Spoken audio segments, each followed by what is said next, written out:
life to be sent back to earth. But this is the part of our solar system. The Alpha Centauri star, that's the nearest star. Do you understand? About 10,000 times 40 trillion kilometers.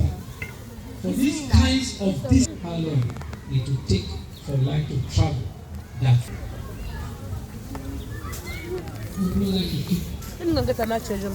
But I just want you to understand the vastness of God's creation. Cars proclaim the work of his hands.